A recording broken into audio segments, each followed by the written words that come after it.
Hello everyone, स्वागत है आपका हमारे इस यूट्यूब चैनल में। आज की इस वीडियो में हम पढ़ने वाले हैं बाल विकास एवं शिक्षा शास्त्र के कुछ प्रश्न जो कि सी टेट 7 जुलाई 2019 के पेपर में पूछे गए हैं। तो स्टार्ट करते हैं।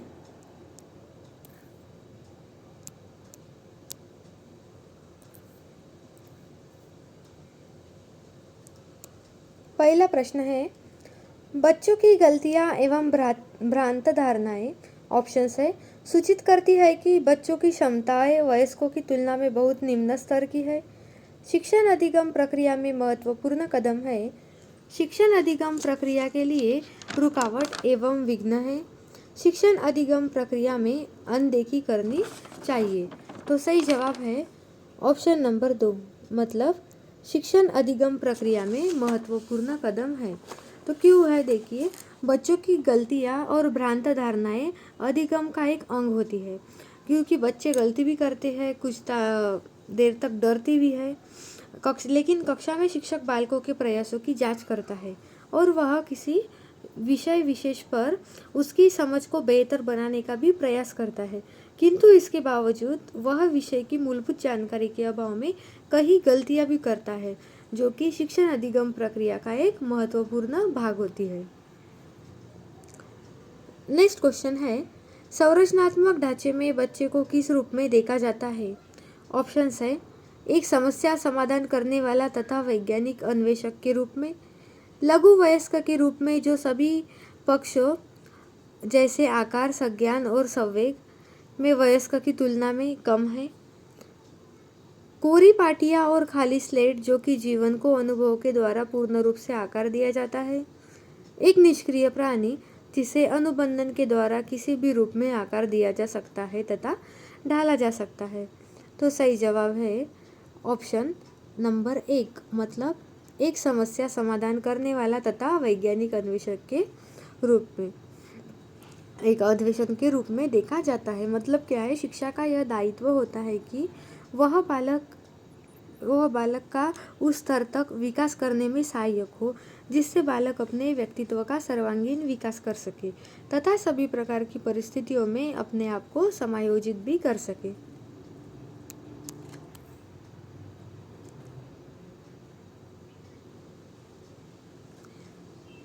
अगला प्रश्न है, अपनी कक्षा में सहयोगात्मक अधिगम का प्रयोग करते समय एक शिक्षक की भूमिका किस प्रकार की होती है? ऑप्शंस है एक समूह का सहयोग करना जिसमें होनहार एवं प्रतिभाशाली बच्चे हैं, एक मूक दर्शन होना तथा बच्चे जो करना चाहते हैं उन्हें करने देना, कक्षा को छोड़ देना तथा बच्चों को स्वयं कार्य करने देना, सहयोगात्मक होना तथा प्रत्येक समूह की निगरानी करना। तो सही जवाब है ऑप्शन नंबर 4, मतलब सहयोगात्मक होना तथा प्रत्येक समूह की निगरानी करना, जो कि क्या है, शिक्षण की एक अधिगम प्रक्रिया में शिक्षक की केंद्रीय भूमिका होती है। वह अपने इस भूमिका में अंतर्गत कक्षा में प्रत्येक बच्चों को शिक्षा से संबंधित विभिन्न प्रक्रियाओं में सहयोग करता है। अपनी कक्षा में सहयोगात्मक अधिगम का प्रयोग करते समय वह शिक्षक की भूमिका में प्रत्येक बच्चों की समूह की समस्याओं एवं कमियों की पहचान करता है और तब उसके पश्चात भी उसके अनुरूप उसको दूर करने में सहयोग करता है तथा क्या करता है, प्रत्येक समूह की निगरानी भी करता है। इसलिए सही जवाब है ऑप्शन नंबर 4। अगला प्रश्न है, लेव वाइगोस्की के अनुसार आधारभूत मानसिक क्षमताओं को मुख्य रूप से किसके द्वारा उच्चतर संज्ञानात्मक प्रक्रियाओं में बदला जाता है? ऑप्शंस है अनुकूल एवं संगठन, पुरस्कार एवं दंड, सामाजिक पारस्परिक क्रिया, उद्दीपन अनुक्रिया संबंध। तो सही जवाब है ऑप्शन सी, मतलब सामाजिक पारस्परिक क्रिया, क्योंकि देखिए जो लेव वाइगोस्की के अनुसार अगर देखिए तो आधारभूत मानसिक क्षमताओं को मुख्य रूप से सामाजिक पारस्परिक क्रिया द्वारा उच्चतर संज्ञानात्मक प्रक्रियाओं में बदला जाता है। वाइगोस्की के अनुसार क्या है, बच्चे के संज्ञानात्मक विकास में सामाजिक कारकों और भाषा का महत्वपूर्ण स्थान दिया गया है। इसलिए वाइगोस्की के संज्ञानात्मक विकास के सिद्धांत को कहा जाता है? तो इसको कहा जाता है सामाजिक सांस्कृतिक सिद्धांत, इसलिए इसे सामाजिक सांस्कृतिक सिद्धांत कहा जाता है।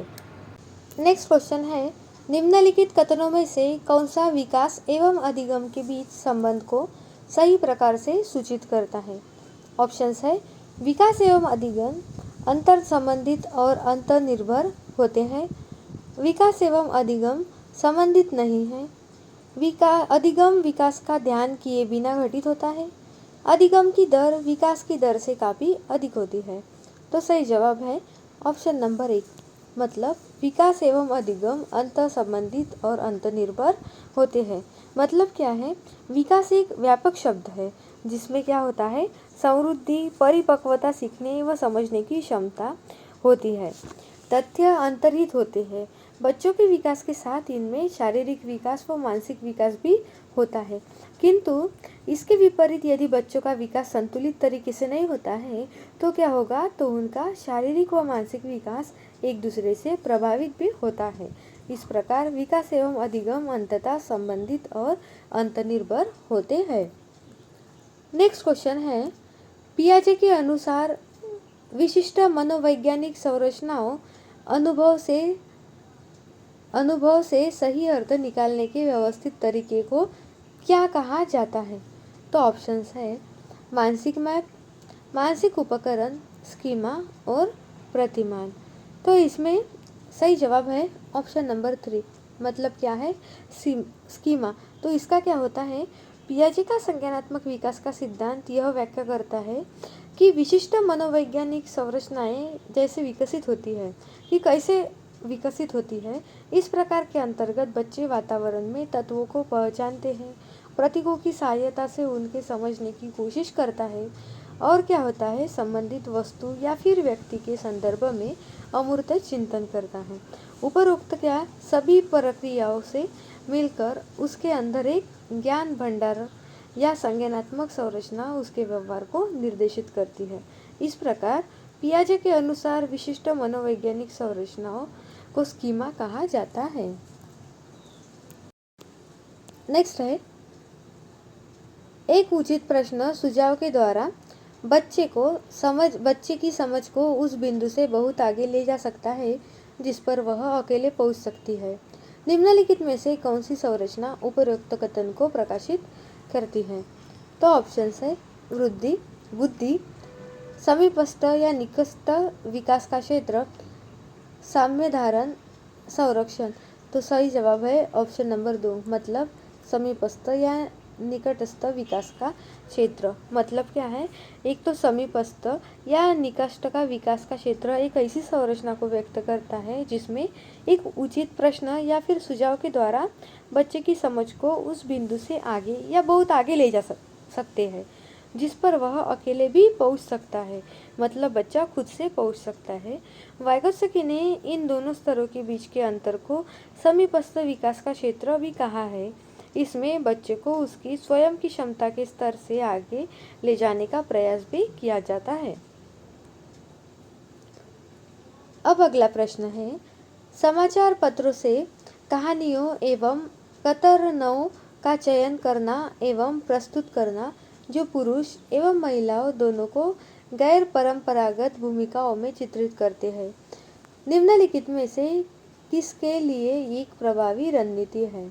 ऑप्शंस है, लैंगिक या फिर जेंडर रूढ़िवादियों का सामना करने के लिए, लैंगिक या फिर जेंडर परिपक्वता को बढ़ाने के लिए, लैंगिक या फिर जेंडर स्थिरता को बढ़ाने के लिए, रूढ़िवादी लैंगिक या फिर जेंडर भूमिकाओं को प्रोत्साहन देने के लिए।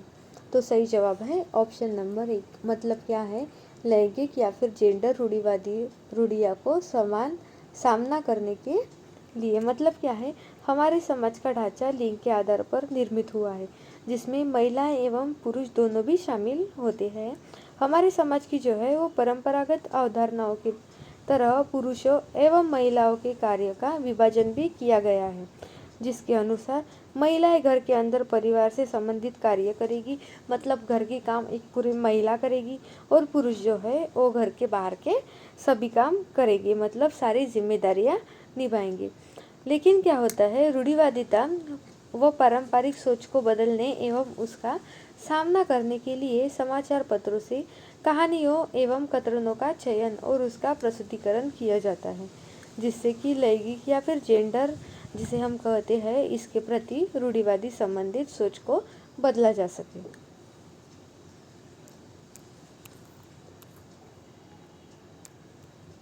अगला प्रश्न है, निम्नलिखित वर्णनों को पढ़िए तथा कोलबर्ग के नैतिक तर्क की अवस्था को पहचानिए। अब वर्णन देखिए क्या है। अंतःकरण के स्वचयनित नैतिक सिद्धांतों के द्वारा सही कार्य परिभाषित किया जाता है, जो कानून एवं सामाजिक समझौतों पर ध्यान दिए बिना संपूर्ण मानवता के लिए वैध होता है। अब देखिए ऑप्शंस क्या है। सार्वभौम नैतिक सिद्धांत अभिविन्यास, यंत्रीय उद्देश्य अभिविन्यास, सामाजिक अनुबंधन अभिविन्यास, सामाजिक क्रम व्यवस्था अभिविन्यास। तो सही जवाब होगा ऑप्शन नंबर 1, मतलब सार्वभौमिक नैतिक सिद्धांत समविन्यास। तो ये ऐसा क्यों है कि देखिए कोलबर्ग ने सार्वभौमिक नैतिक सिद्धांत अभिविन्यास की अवस्था में बच्चे दूसरों के विचारों तथा नैतिक प्रतिबंधों से स्वतंत्र होकर आंतरिक मानकों के अनुरूप व्यवहार करते हैं। इसके अंतर्गत अंतःकरण के स्वचयनित नैतिक सिद्धांतों के द्वारा सही कार्य करना परिभाषित किया जाता है, जो कानून एवं सामाजिक समझौतों पर ध्यान दिए बिना संपूर्ण मानवता के लिए भी वैध होता है। अगला प्रश्न है, निम्नलिखित में से कौन सा मूर्त संक्रियात्मक अवस्था के प्रमुख कौशलों में से एक है। तो ऑप्शंस है द्वितीय वर्तुल प्रक्रियाएं, सजीवात्मक चिंतन, सुरक्षित रखने की योग्यता और परिकल्पित निगमनात्मक तर्क। तो सही जवाब है ऑप्शन नंबर 3, मतलब सुरक्षित रखने की योग्यता है।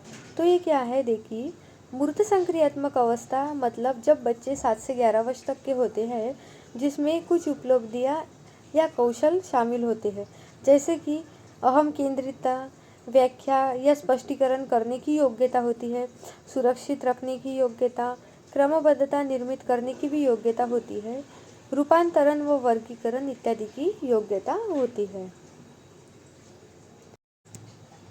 अगला प्रश्न है, जीन पियाजे एवं लेओ वाइगोत्स्की जैसे मनोवैज्ञानिक संरचनावादी अधिगम को किस रूप में देखते हैं। तो ऑप्शंस है सक्रिय विनियोजन से अर्थ निर्माण की प्रक्रिया, कौशलों का अर्जन, प्रतिक्रियात्मक का अनुबंधन, प्रतिक्रियाओं का अनुबंधन, निष्क्रिय आवृत्तीय प्रक्रिया। तो सही जवाब है ऑप्शन नंबर 1, मतलब सक्रिय विनियोजन के अर्थ निर्माण की प्रक्रिया। तो ये क्यों है, तो देखिए जीन पियाजे एवं लेओ वाइगोत्स्की जैसे मनोवैज्ञानिक संरचनावादी अधिगम प्रक्रिया को सक्रिय विनियोजन से अर्थ निर्माण की प्रक्रिया के रूप में देखते हैं। इन दोनों का मानना है कि आयु की विभिन्न अवस्थाओं में प्रत्येक विनियोजन के समान के माध्यम से एक तार्किक परिणाम पर पहुंचा जा सकता है।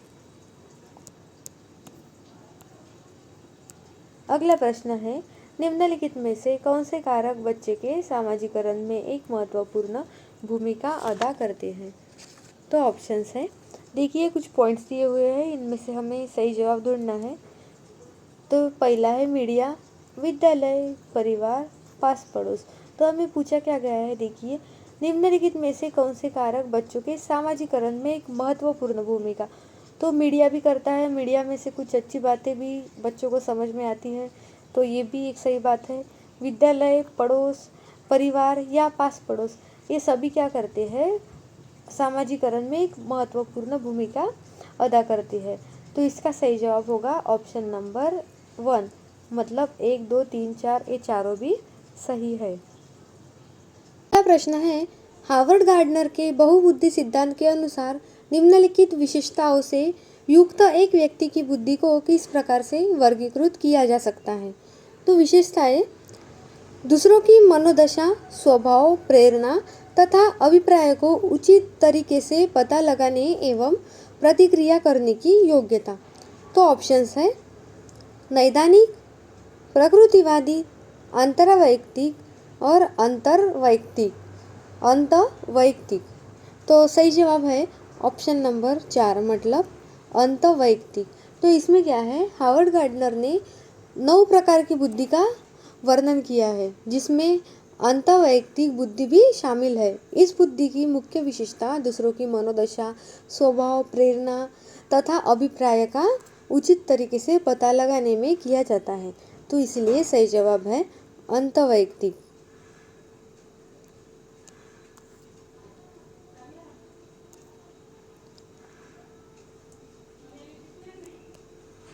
नेक्स्ट क्वेश्चन है, बच्चों में मूल्यांकन के लिए निम्नलिखित में से कौन से कारण होने चाहिए। तो देखिए कुछ पॉइंट्स दिए हुए हैं, उनमें से पहचानना है कौन से है।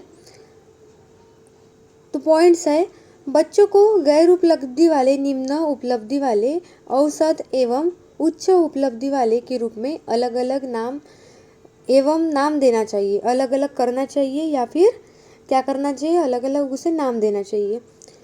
कक्षा में शिक्षण अधिगम प्रक्रियाओं में सुधार करना, समय के साथ बच्चों में होने वाले अधिगम परिवर्तनों एवं प्रगति के बारे में पता लगाना, बच्चे की क्षमताओं, संभावनाओं, सशक्त पक्षों एवं चुनौतीपूर्ण पक्षों के बारे में माता पिता के साथ चर्चा करना। तो सही जवाब देखिए क्या क्या होगी। सही जवाब होगा सेकंड, थर्ड और फोर्थ, मतलब ऑप्शन नंबर 4 इसका सही जवाब है। तो क्या है, मूल्यांकन शिक्षण व अधिगम प्रक्रिया का एक महत्वपूर्ण अंग होता है। मूल्यांकन क्या होता है, शिक्षण और अधिगम का एक महत्वपूर्ण अंग होता है, क्योंकि इसके माध्यम से बच्चों में विद्यमान कमजोरियों का पता चलता है और उसे सुधारने का भी प्रयास किया जा सकता है। तो इसलिए उसके कारण है जो कि हमने सेकंड, थर्ड और फोर्थ पॉइंट में बताए गए हैं। इसलिए ऑप्शन 4 सही जवाब है।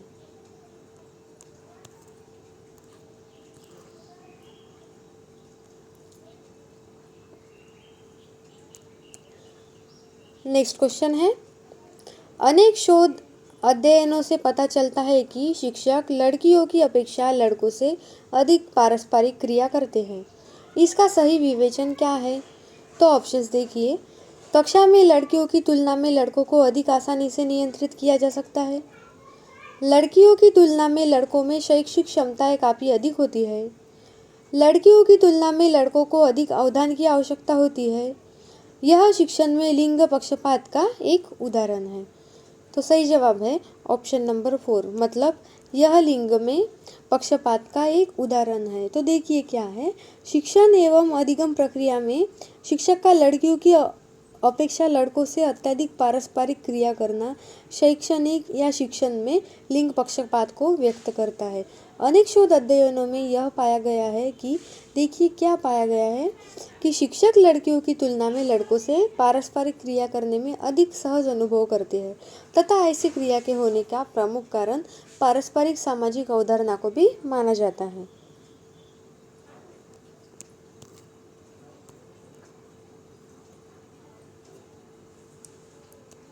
नेक्स्ट क्वेश्चन है, निम्नलिखित में से कौन सा प्रगतिशील शिक्षा की अवधारणा के बारे में प्रमुख है।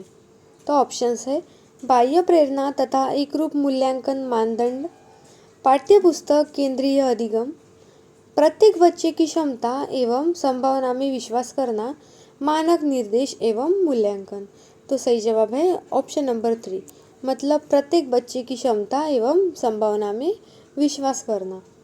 तो क्या है देखिए, प्रगतिशील शिक्षा की अवधारणा का प्रमुख तत्व क्या होता है। तो प्रत्येक बच्चे की क्षमताएं एवं संभावना में विश्वास करना है।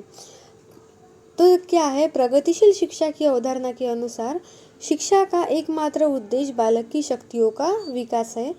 इसके अंतर्गत ऐसा वातावरण तैयार किया जाता है जिससे कि प्रत्येक बालक को सामाजिक विकास का पर्याप्त अवसर मिल सके।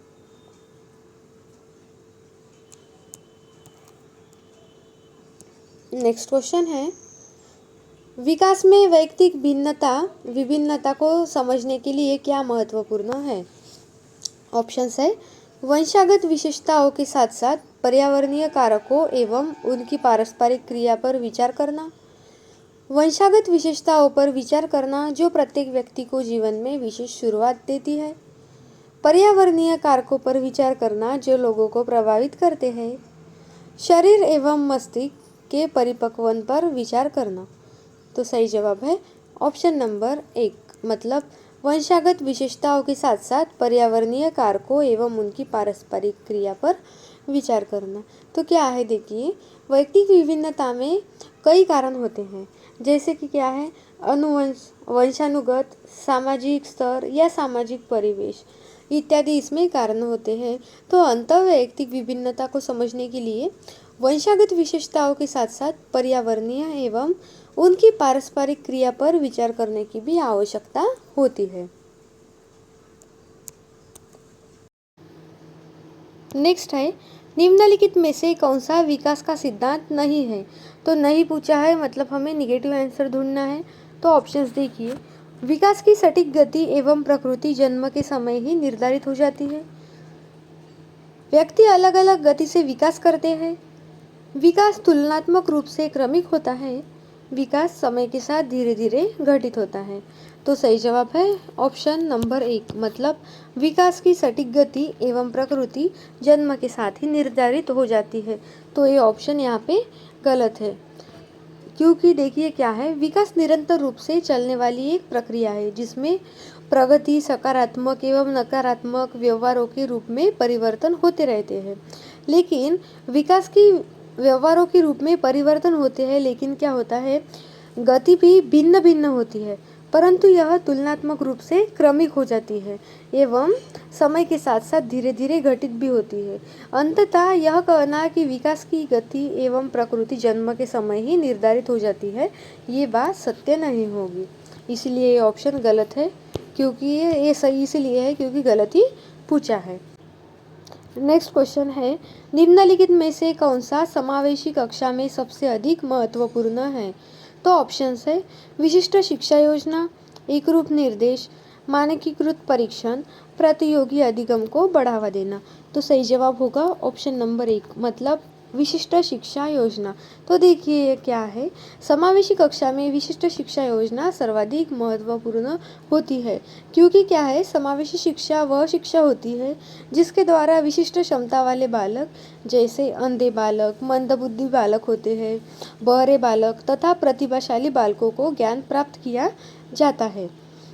इस शिक्षा का निर्धारण छात्रों की बुद्धि लब्धि या शैक्षणिक स्तर व योग्यताओं में ध्यान रखकर ही किया जाता है। तो इसलिए कहते हैं समावेशी शिक्षा में सबसे अधिक महत्वपूर्ण विशिष्ट शिक्षा योजना है। नेक्स्ट क्वेश्चन है, निम्नलिखित में से कौन सा युग्म अधिगमकर्ताओं एवं उनकी प्राथमिक विशेषताओं के संबंध में सही है। तो सही जवाब ढूंढना है। ऑप्शन है अवधानात्मक कमी अधिगमकर्ता उच्च अभिप्रेरणा लंबे समय तक अवधान बनाए रख सकते हैं। श्रव्य क्षतिग्रस्त अधिकर्ता दृश्य सूचनाओं को समझ नहीं सकते। पठन अक्षमता अधिगमकर्ता वो क्या है, धारा प्रवाह पढ़ने में लिखने में कमी है। सृजनात्मक अधिगमकर्ता अति सक्रिय कार्य को पूरा करने में धीमे हैं। तो सही जवाब है ऑप्शन नंबर 3, मतलब पठन अक्षमता अधिगमकर्ता जो होते हैं वह धारा प्रवाह पढ़ने में लिखने में उनकी कमी होती है। तो क्या है, पठन क्षमता अधिगमकर्ता से तात्पर्य धारा प्रवाह पढ़ने में लिखने में कमी या अभाव से ही होता है। शिक्षा में बालकों या फिर अधिगमकर्ताओं की पठन क्षमता अधिगम भिन्नता को संदर्भित करती है। ऐसे अधिगमकर्ता सामान्य बालकों की अपेक्षा बोलने, पढ़ने या लिखने में असक्षम होते हैं। तो नेक्स्ट क्वेश्चन है, एक समस्या को मूल एवं अपसारी समाधानों के साथ साथ करने की योग्यता निम्नलिखित में से किसकी एक प्राथमिक विशेषता है। तो ऑप्शंस है अधिगम अशक्तता वाले बच्चों की, अहम केंद्रित बच्चों की, क्षतिग्रस्त बच्चों की, सृजनात्मक बच्चों की। तो सही जवाब है ऑप्शन नंबर 4, मतलब सृजनात्मक बच्चों की।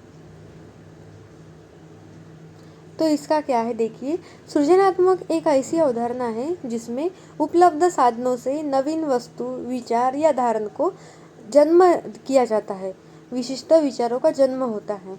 एक सृजनात्मक शिक्षार्थी में एक प्रमुख विशेषता किसी समस्या के मूल या फिर अपसारी समाधानों के साथ करने की योग्यता अंतर्निहित होती है। मौलिकता, धारा प्रवाहिता तथा लचीलापन इसके प्रमुख तत्व भी है। अगला प्रश्न है, दृश्य रूप से बाधित विद्यार्थियों के साथ कार्य करते समय एक शिक्षक को किस प्रकार के अनुदेशन अनुकूल करने चाहिए? तो ऑप्शंस है, अनेक प्रकार के लिखित कार्य, विशेष रूप से वर्कशीटों पर ध्यान केंद्रित करना, स्पष्ट रूप से बोलना तथा छूकर महसूस करने वाली सामग्रियों का अधिक मात्रा में प्रयोग करना, कई प्रकार की दृश्य प्रस्तुतियों का प्रयोग करना, स्वयं अभिविन्यास करना ताकि विद्यार्थी उसे ध्यान दे सके। तो सही जवाब होगा ऑप्शन नंबर 2, मतलब स्पष्ट रूप से बोलना तथा छूकर महसूस करने वाली सामग्रियों का अधिक मात्रा में प्रयोग करना। तो क्या है देखिए, दृश्य रूप से बाधित अर्थात दृष्टिकोण का एक ऐसा विकार है जिसके कारण बालक आंखों से कुछ भी नहीं देख सकता। ऐसे दृष्टि दोष वाले बालकों को दो प्रकार के होते हैं, एक होते हैं अंधे बालक और दूसरे क्या होते हैं निम्न दृष्टि वाले बालक। ऐसे बालकों के व्यक्तित्व के पूर्ण विकास के लिए शिक्षक को चाहिए कि वह स्पष्ट रूप से बोले तथा ऐसी सामग्रियों का प्रयोग करे जिससे वह छूकर भी अनुभव कर सके। इसलिए ऑप्शन नंबर 2 ये सही जवाब है।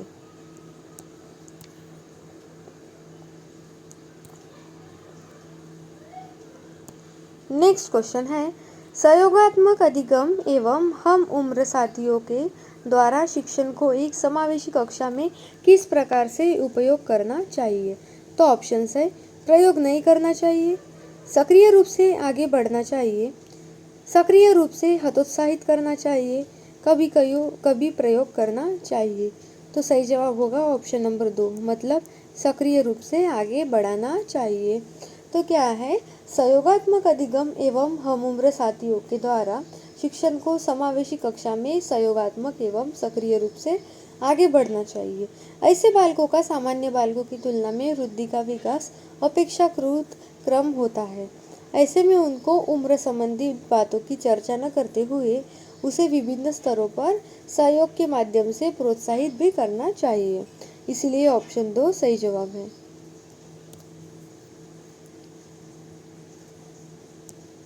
नेक्स्ट है, निम्नलिखित में से कौन सा अधिगम के सार्थक सरलीकरण के रूप में परिणत नहीं होता है? तो ऑप्शंस है, एक समस्या पर अनेक तरीकों से विचार करने के लिए प्रोत्साहित करना, पहले से विद्यमान ज्ञान से नए ज्ञान को जोड़ना, दोहराने एवं स्मरण करने को बढ़ावा देना, उदाहरणों एवं गैर उदाहरणों का प्रयोग करना। तो सही जवाब है ऑप्शन नंबर 3, मतलब दोहराने एवं स्मरण करने को बढ़ावा देना। तो ये बात गलत है क्योंकि देखिए यहाँ पे नहीं मतलब हमें निगेटिव आंसर पूछा है। तो दोहराने एवं समस्या का स्मरण करने को बढ़ावा देना अधिगम के सार्थक सरलीकरण के रूप में परिणत नहीं होता है।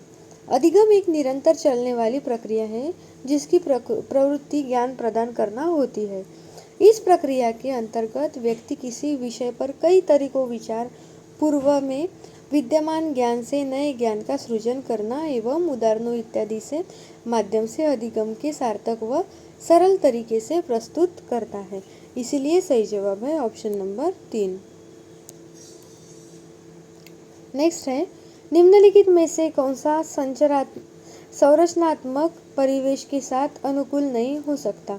तो ऑप्शंस है, अध्यापक विशिष्ट सत्रावासन मूल्यांकन रणनीतियों को लागू करते हैं तथा प्रक्रियाओं के बजाय प्रदर्शन पर फीडबैक देते हैं, विद्यार्थियों को जटिल सार्थक एवं समस्या आधारित गतिविधियों में अलग रहने के लिए लगातार अवसर प्रदान किए जाते हैं, विद्यार्थी सहयोगात्मक तरीके से कार्य करते हैं तथा आपस में कार्य केंद्रित वार्ता में लगे रहने के लिए सहयोग दिया जाता है, शिक्षक प्रमुख प्रकरणों के संबंध में विद्यार्थी के विचारों एवं अनुभवों को प्राप्त करते हैं तथा उनके वर्तमान ज्ञान की पुनर्संरचना तथा विस्तृत करने के लिए शिक्षण अधिगम की योजना बनाते हैं।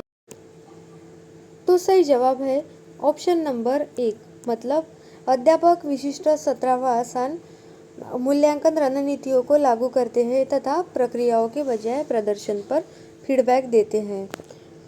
मतलब क्या है देखिए, संरचनात्मक परिवेश के साथ अध्यापक द्वारा विशिष्ट सत्रावासन मूल्यांकन रणनीतियों को लागू करना तथा प्रक्रियाओं के बजाय प्रदर्शन पर फीडबैक दिया जाना अनुकूल नहीं हो सकते हैं। नेक्स्ट क्वेश्चन है, एक शिक्षक को विद्यार्थियों को क्या निर्धारित करने के लिए प्रोत्साहित करना चाहिए बजाय किसके? ऑप्शंस है अंक लेने के लिए लक्ष्य या सफलता असफलता से बचने के लिए लक्ष्य, अधिगम लक्ष्य, प्रदर्शन लक्ष्य, प्रदर्शन लक्ष्य, अधिगम लक्ष्य, असफलता से बचने के लिए लक्ष्य और अंक लेने के लिए लक्ष्य। तो सही जवाब है ऑप्शन नंबर 2 मतलब अधिगम लक्ष्य या प्रदर्शन लक्ष्य। तो क्या है, अधिगम प्रक्रिया में शिक्षक की भूमिका महत्वपूर्ण होती है। सीखने के प्रक्रिया के दौरान वह बालकों को विभिन्न स्तरों पर निर्देशित करने का कार्य करता है। इस संदर्भ में शिक्षक को विद्यार्थियों को अधिगम लक्ष्य निर्धारित करने के लिए प्रोत्साहित करना चाहिए बजाय प्रदर्शन लक्ष्य के। नेक्स्ट क्वेश्चन है, निम्नलिखित रणनीतियों में से कौन सी बच्चों में अर्थ निर्माण को बढ़ावा देगी? ऑप्शंस है एकरूप एवं मानकीकृत परीक्षण, अन्वेषण एवं परिचर्चा, सूचनाओं का संरक्षण, दंडात्मक साधनों का प्रयोग करना। सही जवाब है ऑप्शन नंबर 2 मतलब अन्वेषण एवं परिचर्चा।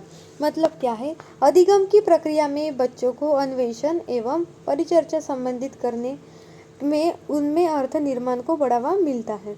इससे बालक पहले अन्वेषण करता है कि तत्पश्चात वह उसे जुड़े विभिन्न पहलुओं पर चर्चा के द्वारा उसके अर्थपूर्ण परिणाम पर पहुंचता है। इससे बालकों के सीखने की क्षमता में भी वृद्धि होती है। इसलिए ऑप्शन 2 सही जवाब है।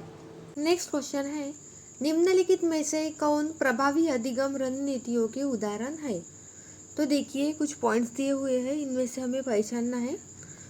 तो देखिए, लक्ष्य एवं समय सारिणी निर्धारण करना, संगठनात्मक चार्टों एवं अवधारणात्मक नक्शे बनाना, उदाहरणों एवं गैर उदाहरणों के बारे में सोचना, हम उम्र साथी को समझना, स्वयं से प्रश्न करना। तो देखिए, अधिगम की प्रक्रिया में एक प्रभावी अधिगम रणनीति को अपनाया जाता है, जिससे क्या होता है, जिससे बालकों में एक संपूर्ण व्यक्तिमत्व या व्यक्तित्व का विकास किया जा सकता है। तो एक प्रभावी अधिगम रणनीतियों में इन सभी रणनीतियों के ये उदाहरण है, ये सभी जरूरी है। तो इसलिए सही जवाब है ऑप्शन नंबर 4 मतलब 1, 2, 3, 4 और 5 पाँचों सही है।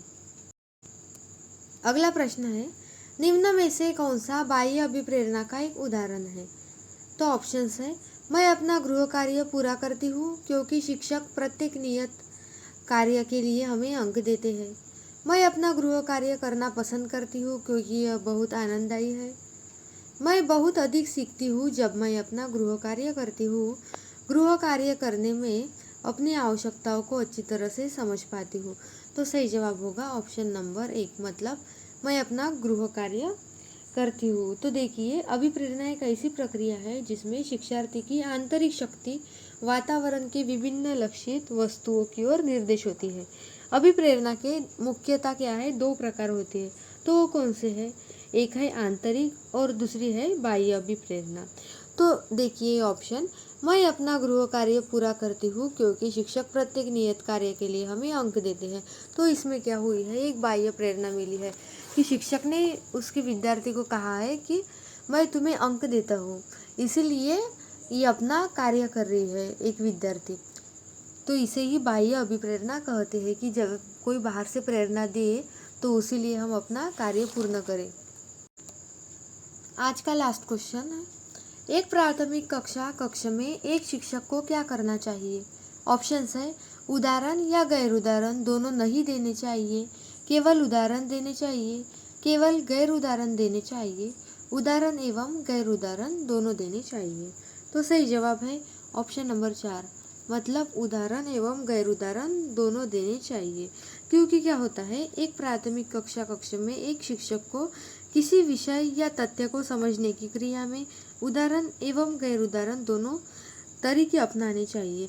क्योंकि प्राथमिक शिक्षण की अवस्था में बच्चे उदाहरण के साथ साथ किसी विषय एवं तथ्य को शीघ्र समझ जाते हैं, इसलिए उदाहरण और गैर उदाहरण दोनों भी देने चाहिए।